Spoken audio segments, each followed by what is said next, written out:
Bhagavad Gita, capítulo 18, texto 55. Por devoción me conoce en esencia, conoce quién soy y lo que soy. Y cuando así en esencia me conoce, entra al instante en aquello. Enigmático, ¿no? Vamos a ver. Dice, a Krishna y sus porciones plenarias no se le puede entender mediante la especulación mental ni a través de lo que no sea devocional. Si alguien quiere entender el Espíritu Supremo, tiene que emprender el servicio devocional y sobre todo conseguir la guía de un maestro espiritual. De lo contrario, va a ser muy difícil acercarse al Espíritu Supremo. Aquel que está plenamente versado en la ciencia de Krishna se vuelve merecedor de entrar en el reino espiritual. El hecho de volverse un brahman no significa que uno pierde su identidad. El servicio devocional está presente y mientras existe servicio, debe existir Dios, el devoto y el proceso del servicio devocional. Este conocimiento nunca es destruido, ni siquiera después de la liberación. La liberación entraña el liberarse del concepto de la vida material.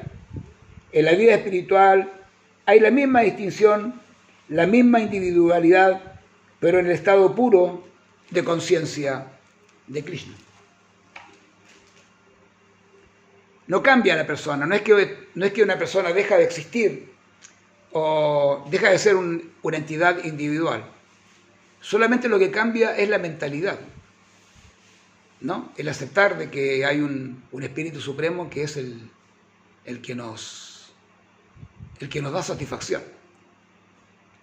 Como decía ahí en el verso anterior, decía, no hay diferencia entre el servidor y el servido. Llega un momento en que esas cosas no...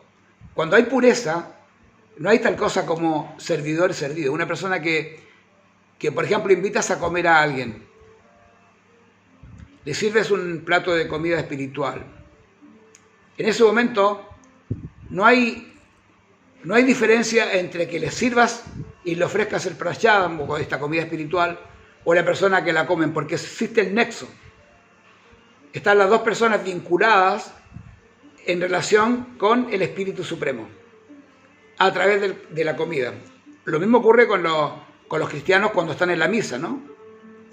Hacen la repartición de las hostias y ellos reparten eso como una comida que van a repartir entre todos, como la última cena. Es algo simbólico de la última comida que tuvieron Jesús con sus apóstoles.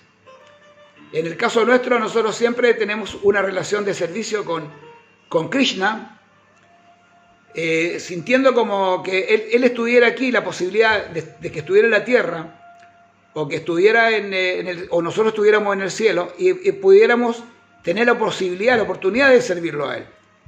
¿Y cuál es la manera de servirlo a él? Es sirviendo a otros. Porque él dice, un verso dice, yo no quiero la liberación. Yo lo que quiero hacer es servicio, quiero servir a Dios. A través de servir, ser como el sirviente, del sirviente, del sirviente y mil veces el sirviente de Dios. O sea que esa felicidad que se siente al servir es el primer paso en cuanto al vínculo eterno con Dios. Porque, ¿qué es lo que más te gustaría cuando quieres a alguien? Servirlo, atenderlo. Y eso viene de que lo que más te gustaría sería estar con Dios, atender a Dios, servir a Dios y tener una relación directa con Dios. Y esa relación directa con Dios la tienes a través del servicio. Eso es lo que nos enseña este conocimiento, este yoga, del Bhakti Yoga. y en el cual todos los demás yogas tienen que llegar, tienen que confluir en este tipo de yoga, porque todos los demás sirven como base para poderse preparar de diferentes formas para llegar a este estado de servicio. Porque la vinculación con el Espíritu Supremo es a través del servicio. Jai, Hare Krishna, Namaste.